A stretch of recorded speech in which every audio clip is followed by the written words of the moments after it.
बोलिए भगवान शंकर की जय। कृष्ण भगवान की जय। गुरु नारायण भगवान की जय। सब भक्तों की जय। मैं 6 जून से 12 जून तक ज़िला सोनभद्र में घोरावल एक कस्बा है, उससे करीब 7-8 किलोमीटर दूर पर एक शिव मंदिर है, उसको शिव धाम बोलते हैं। तो वहाँ पर एक यज्ञ का आयोजन हुआ था, जो कि BHU के retired professor doctor Shukla ji एवं उनके परिवार द्वारा आयोजित किया गया था। और ये यज्ञ जो है उनके परिवार द्वारा पिछले 65 वर्षों से लगातार चल रहा है। और उसमें बहुत से ब्राह्मण यज्ञ करने वाले वो बनारस से लेकर के आते हैं, कुछ स्थानीय ब्राह्मण रहते हैं और 3-4 जो हैं उसमें कथावाचक थे। तो वो सब जो है कार्यक्रम अटेंड करने की मेरी बहुत इच्छा थी। मैं उस समय जो है 6 जून को मैं उस यज्ञ में पहुंच गया था। वहाँ पर जो है उसी शिव मंदिर के 3-4 किलोमीटर दूर पर एक कोहरता गांव है। वहाँ पर हमारे गुरु भाई श्री देवेंद्र नाथ मिश्रा जी रहते हैं और हम उन्हीं के यहाँ रात में जा कर के रुकते थे। और उनका स्वास्थ्य अभी ठीक नहीं चल रहा है।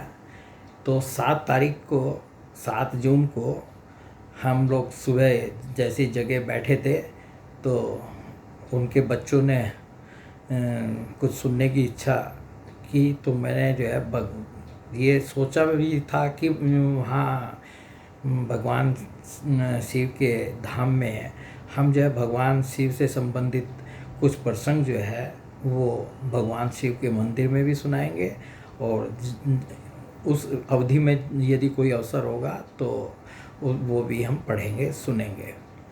तो उनके बच्चों ने जो है वहीं पर जो है उनके घर पर, देवेंद्र नाथ मिश्रा जी के घर पर हम बैठे हुए थे। और वहाँ पर जो है ये भगवान शिव द्वारा विषपान का जो प्रसंग है उसको हमने पढ़ा था। उनके बच्चों ने मोबाइल से उसका वीडियो बना लिया था और उस वीडियो को ज्यों का त्यों मैंने अपने YouTube चैनल पर अपलोड कर दिया था। परंतु बाद में मैंने देखा कि उस वीडियो में कुछ शुरू का हिस्सा जो है वो छूट भी गया था और उसकी जो पिक्चर थी वो भी जो है ओरिएंटेशन में नहीं आ रही थी। तो और वीडियो की एडिटिंग के मामले में मैं बिल्कुल ज़ीरो हूँ, मुझे कुछ आता नहीं है। इसलिए मैंने आज सोचा है कि वो प्रसंग जो है उसका मैं दोबारा से ये वीडियो बनाता हूँ और उस प्रसंग को मैं शुरुआत से पढ़ रहा हूँ। और ये श्रीमद् भागवत के 8वें स्कंद में आता है और वो 7वां अध्याय जो है ये इसका शीर्षक है समुद्र मंथन का आरंभ और भगवान शंकर का विषपान। जिस समय समुद्र मंथन हुआ उसमें सबसे पहले जो है उसमें विष ही निकला था और विष जो है इतना भयानक था कि सब जो है मूर्छित होने लगे, मरने लगे, जल के भी जीव जंतु सब परेशान हो गए। देवता और असुर जो हैं जो समुद्र मंथन कर रहे थे उनमें भी बेहोशी छाने लगी और सब परेशान हो गए। तो वे सब लोग ब्रह्मा जी के पास गए और ब्रह्मा जी ने जो है कहा कि भैया जो है इसके लिए तो हम सब लोगों को जो है भगवान शंकर से ही जो है प्रार्थना करनी पड़ेगी। तब वे सब भगवान शंकर के पास गए और भगवान शंकर से उस विष का पान करने का उन्होंने निवेदन किया। भगवान शंकर ने उस विष को जो है पिया और तब जा कर के वो आगे समुद्र मंथन शुरू हुआ और उसमें से आगे अमृत तक जो है सब चीज़ें निकली हैं। वो पूरा प्रसंग जो है समुद्र मंथन में आएगा, वो हम बाद में कभी सुनेंगे। तो आज हम ये 7वां अध्याय सुन रहे हैं। श्री सुखदेव जी कहते हैं, परीक्षित, देवता और असुरों ने नागराज वासुकी को यह वचन देकर कि समुद्र मंथन से प्राप्त होने वाले अमृत में तुम्हारा भी हिस्सा रहेगा, उन्हें भी सम्मिलित कर लिया। इसके बाद उन लोगों ने वासुकी नाग को नेति के समान मंदराचल में लपेटकर भली भांति उद्यत हो बड़े उत्साह और आनंद से अमृत के लिए समुद्र मंथन प्रारंभ किया। उस समय पहले पहल अजीत भगवान वासुकी के मुख की ओर लग गए, इसलिए देवता भी उधर ही आ जुटे। अच्छा, इससे पहले कि मैं थोड़ी सी कथा आपको बता दूं कि जिस समय जो है ये असुर और देवता जो है समुद्र मंथन के लिए गए, तो वहाँ पर जो है इनको मंदराचल पर्वत लाना था और मंदराचल पर्वत को से जो है समुद्र मंथन करना था। तो जिस समय ये समुद्र मंथन के लिए मंदराचल पर्वत को ला रहे थे, तो वो मंदराचल रास्ते में ही गिर गया और रास्ते में गिर गया, उससे बहुत से जो है असुर भी दब गए और देवता भी दब गए। तो भगवान ने देखा कि ये तो पहला प्रयास इनका विफल होने जा रहा है, तो वो भगवान जो है स्वयं जो है वहाँ उपस्थित हुए और उन्होंने जो है मंदराचल पर्वत को गरुड़ जी की पीठ पर जो है लादा और जो है ले करके साथ में चले आए और समुद्र के बीचों बीच जो है जहाँ से मंथन शुरू होना था वहाँ रख दिया। ये कथा जो है इससे पहले अध्याय में आती है। उस समय पहले पहल अजीत भगवान वासुकी के मुख की ओर लग गए, इसलिए देवता भी उधर ही आ जुटे। परंतु भगवान को यह चेष्टा दैत्य सेनापतियों को पसंद न आई। उन्होंने कहा कि पूंछ तो सांप का अशुभ अंग है, हम उसे नहीं पकड़ेंगे। तो भगवान देखिए, भगवान तो सब कुछ जानते हैं। जब वासुकी नाग को जो है रस्सी की तरह जो है उन्होंने मंदराचल के चारों ओर लपेट लिया, तो क्या हुआ, भगवान ने जो है एक तरकीब सोची। वो पहले जो है सांप के मुंह की तरफ जो है उसको पकड़ लिया। उनको पता था कि यदि वो जिधर वो पकड़ेंगे तो असुर जो है ये कहेंगे कि भाई यही चीज़ ठीक है, ये अच्छी है, इसलिए भगवान ने जो है क्योंकि पकड़ा है तो हमें जो है ये मिलना चाहिए। और वही हुआ, भगवान ने जैसे ही वासुकी का मुख पकड़ा तो असुरों ने कहा कि भाई जो है ये जो पूँछ है वासुकी की नाग की जो पूँछ है वो तो अशुभ है, तो हम उसको क्यों पकड़ेंगे, हम तो जो है शुभ चीज़ को पकड़ेंगे। मुख की ओर लग लिए, इसलिए देवता भी उधर ही जुटे। परंतु भगवान को यह चेष्टा दैत्य सेनापतियों को पसंद न आई। उन्होंने कहा कि पूंछ तो सांप का अशुभ अंग है, हम उसे नहीं पकड़ेंगे। हमने वे शास्त्रों का विधि पूर्वक अध्ययन किया है, ऊंचे वंश में हमारा जन्म हुआ है और वीरता के बड़े बड़े काम हमने किए हैं, हम देवताओं से किस बात में कम हैं। यह कहकर वे लोग चुपचाप एक ओर खड़े हो गए। उनकी यह मनोवृत्ति देखकर भगवान ने मुस्कुराकर वासुकी का मुंह छोड़ दिया और देवताओं के साथ उन्होंने पूंछ पकड़ ली। इस प्रकार अपना अपना स्थान निश्चित करके देवता और असुर अमृत प्राप्ति के लिए पूरी तैयारी से समुद्र मंथन करने लगे। अब देवता जो है वो आ गए पूंछ की तरफ और असुर जो है वो आ गए वासुकी नाग के मुंह की तरफ। परीक्षित, जब समुद्र मंथन होने लगा तब बड़े बड़े बलवान देवता और असुरों के पकड़े रहने पर भी अपने भार की अधिकता और नीचे कोई आधार न होने के कारण मंदराचल समुद्र में डूबने लगा। मंदराचल इतना विशाल पर्वत था, इसका वर्णन अभी आगे भी आएगा। तो वो जो है अपने भार को के कारण जो है वो समुद्र के अंदर जो है बैठने लगा, नीचे डूबने लगा। इस प्रकार अत्यंत बलवान देव के द्वारा अपना सब किया कराया मिट्टी में मिलते देखकर उनका मन टूट गया, सबके मुंह पर उदासी छा गई। उस समय भगवान ने देखा कि यह तो विघ्नराज की करतूत है, इसलिए उन्होंने उसके निवारण का उपाय सोचकर अत्यंत विशाल एवं विचित्र कच्छप का रूप धारण किया और समुद्र के जल में प्रवेश करके मंदराचल को ऊपर उठा दिया। भगवान की शक्ति अनंत है, वे सत्य संकल्प है, उनके लिए यह कौन सी बड़ी बात है। बोलिए कच्छप भगवान की जय। कच्छप जो है, जो 24 अवतारों की कथा है उसमें कच्छप भगवान का अवतार है। तो भगवान ने जो है अपने आप को कच्छप के रूप में कर लिया और उसको मंदराचल के नीचे की तलहटी में जो है वो लग गए और उन मंदराचल को उन्होंने ऊपर उठा दिया। देवता और असुरों ने देखा कि मंदराचल तो ऊपर उठाया है, तब वे फिर से समुद्र मंथन के लिए उठ खड़े हुए। उस समय भगवान ने जम्बूद्वीप के समान 1,00,000 योजन फैली हुई अपनी पीठ पर मंदराचल को धारण कर रखा था।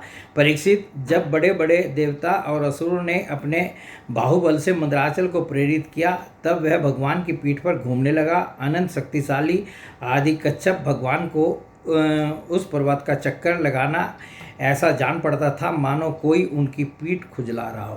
तो भगवान को जो है जब वो मंदराचल पर्वत जो है घूमने लगा तो भगवान को जो कच्छप बने हुए थे तो उनको कैसा लग रहा था, जैसे कि उनकी कोई पीठ को जो है खुजला रहा हो। बस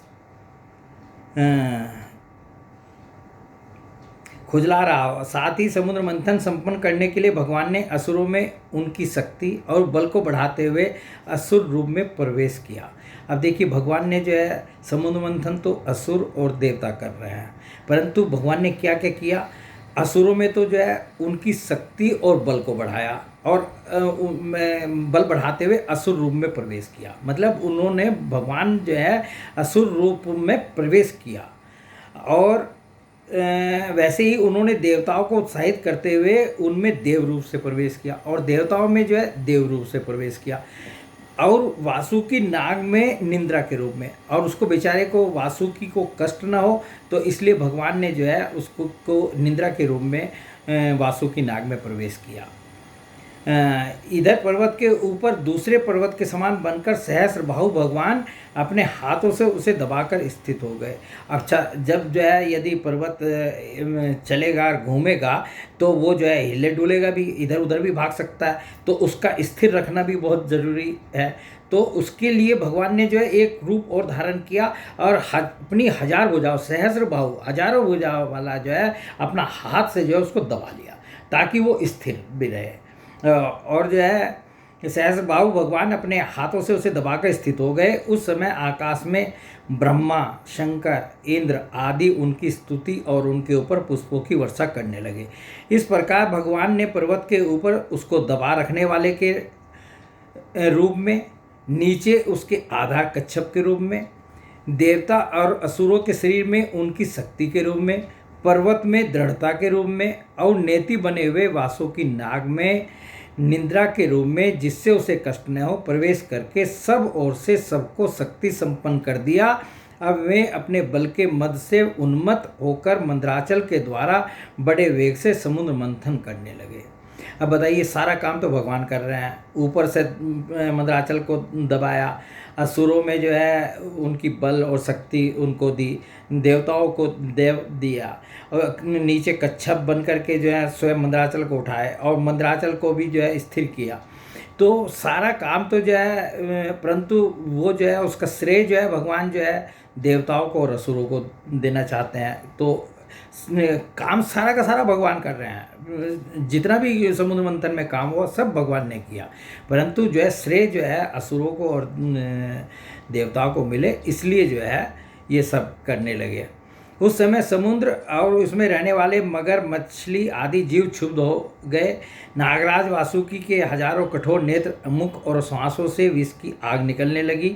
उसके धुएं से पोलोम, काले, बलि, इलवल आदि असुर निस्तेज हो गए। उस समय वे ऐसे जान पड़ते थे मानो दावानल से झुलसे हुए साखू के पेड़ खड़े हों। देवता भी उससे न बच सके। वासुकी के श्वास की लपटों से उनका भी तेज फीका पड़ गया। वस्त्र, माला, कवच और मुख धूमिल हो गए। उनकी यह दशा देखकर भगवान की प्रेरणा से बादल देवताओं के ऊपर वर्षा करने लगे एवं वायु समुद्र की तरंगों का स्पर्श करके शीतलता और सुगंधि का संचार करने लगी। इस प्रकार देवता और असुरों के समुद्र मंथन करने पर भी जब अमृत न निकला, तब स्वयं अजीत भगवान समुद्र मंथन करने लगे। अभी भैया इतना सब कुछ होने के बावजूद भी उसमें से समुद्र में से अमृत तो निकल नहीं पा रहा था। तो भगवान ने क्या किया, समुद्र मंथन में भी खुद लग गए।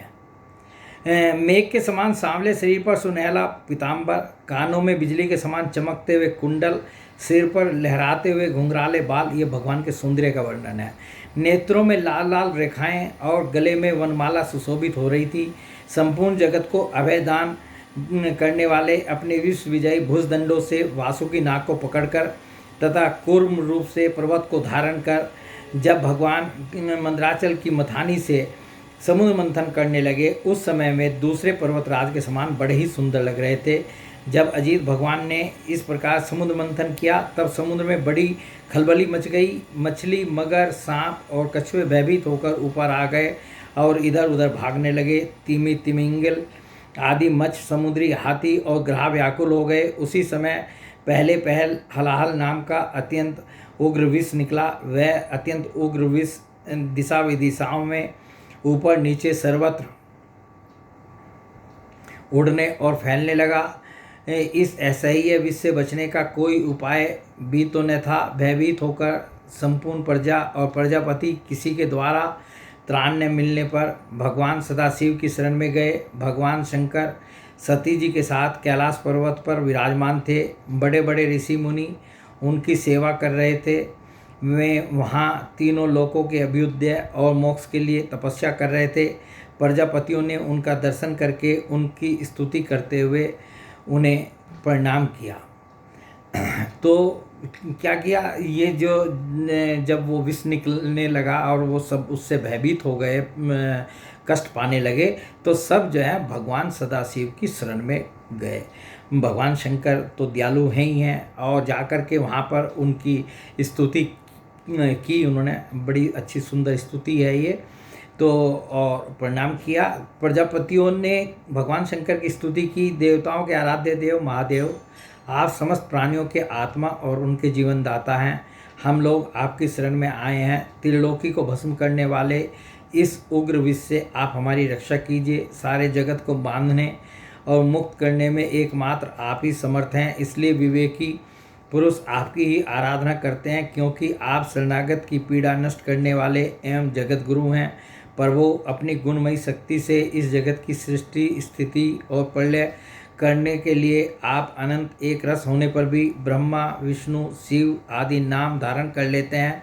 आप स्वयं प्रकाश हैं। इसका कारण यह है कि आप परम रहस्य में ब्रह्म तत्व हैं। जितने भी देवता, मनुष्य, पशु, पक्षी आदि सत अथवा असत चराचर प्राणी हैं, उनको जीवन दान देने वाले आप ही हैं।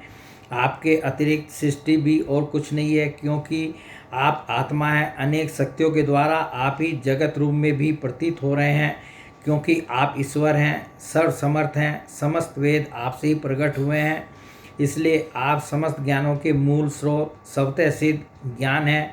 आप ही जगत के आदि कारण, महत्व और त्रिविध अहंकार हैं, एवं आप ही प्राण, इंद्रिय, पंच महाभूत तथा शब्दादि विषयों के भिन्न भिन्न स्वभाव और उनके मूल कारण हैं। आप स्वयं ही प्राणियों की वृद्धि और हास करने वाले काल हैं, उनका कल्याण करने वाले यज्ञ हैं, एवं सत्य और मधुर वाणी हैं। धर्म भी आपका ही स्वरूप है।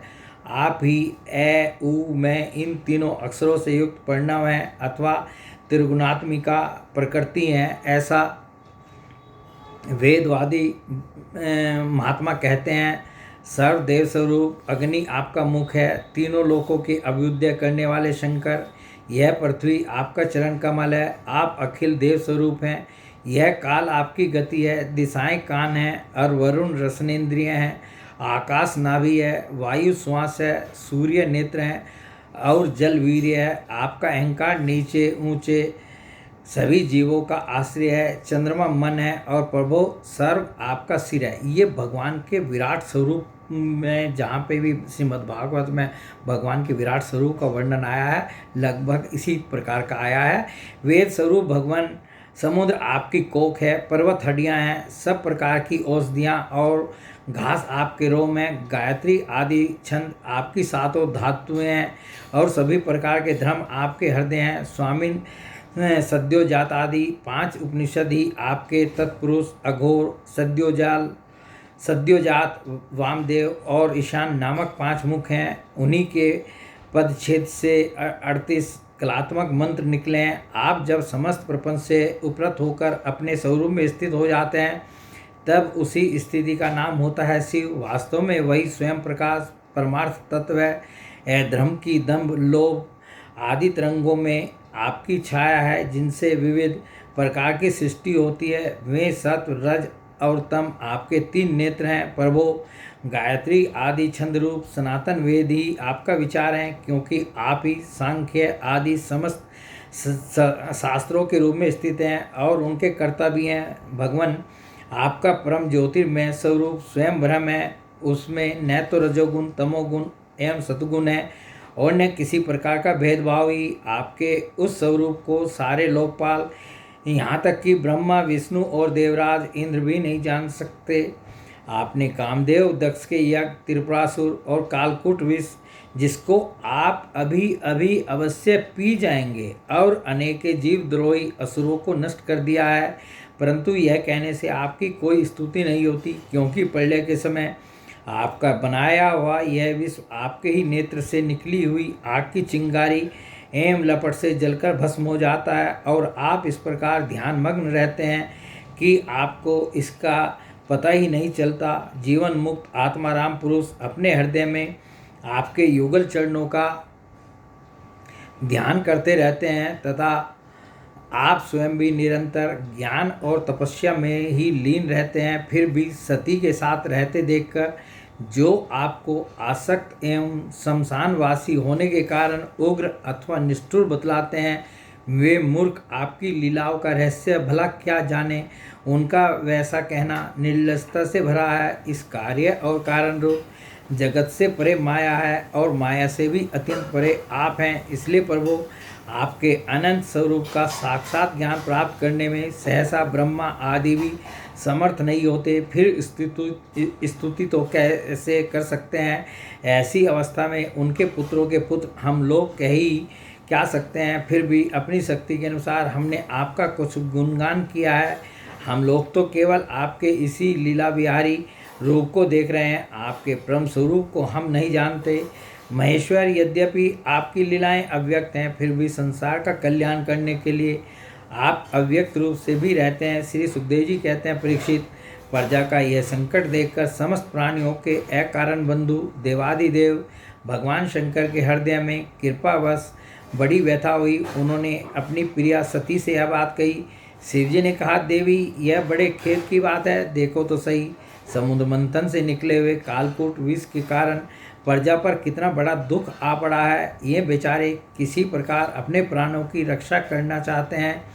इस समय मेरा यह कर्तव्य है कि मैं इन्हें निर्भय कर दूं। जिसके पास शक्ति सामर्थ्य है, उनके जीवन की सफलता इसी में है कि वे दीन दुखियों की रक्षा करें।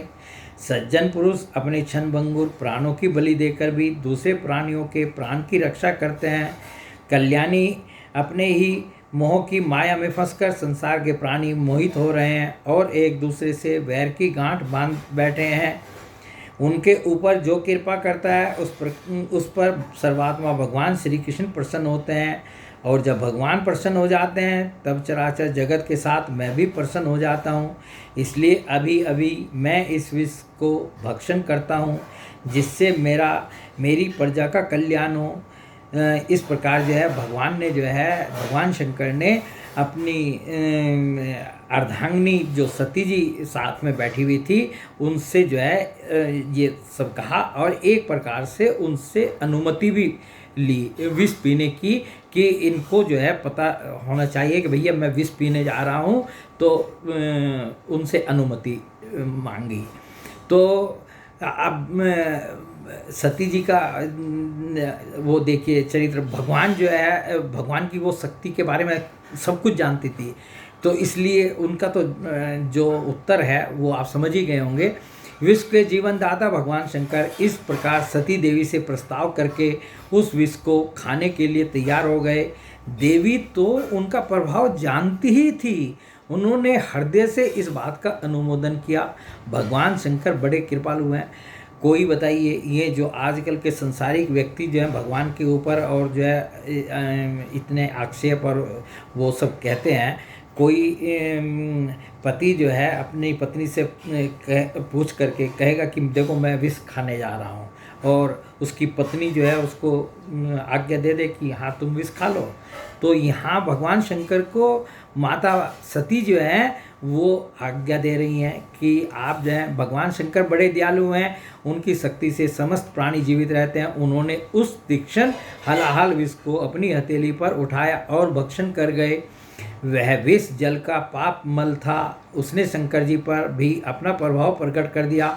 उससे उनका कंठ नीला पड़ गया, परंतु वह तो प्रजा का कल्याण करने वाले भगवान शंकर के लिए भूषण रूप हो गया। परोपकारी सज्जन प्राय प्रजा का दुख टालने के लिए स्वयं दुख झेला ही करते हैं, इसलिए भगवान शंकर को नीलकंठ भगवान भी जो है कहते हैं। परंतु यह दुख नहीं है, यह तो सबके हृदय में विराजमान भगवान की परम आराधना है। देवादिदेव भगवान शंकर सबकी कामना पूर्ण करने वाले हैं। उनकी यह कल्याणकारी अद्भुत कर्म सुनकर संपूर्ण प्रजा, दक्ष कन्या सती, ब्रह्मा जी और स्वयं विष्णु भगवान भी उनकी प्रशंसा करने लगे। जिस समय भगवान शंकर विषपान कर रहे थे, उस समय उनके हाथ से थोड़ा सा विष टपक पड़ा था। उसे बिच्छू, सांप तथा अन्य विषैले जीवों ने एवं विषैली औषधियों ने ग्रहण कर लिया। अब आप उस अंदाज़ा लगा लीजिए कि वो विष जो है कितना भयानक विष था, जिसको कि सांप और बिच्छू जो हैं जो डंक मार लेते हैं और आदमी मर जाता है, वो कितना भयानक विष रहा होगा। बोलिए भगवान शंकर की जय।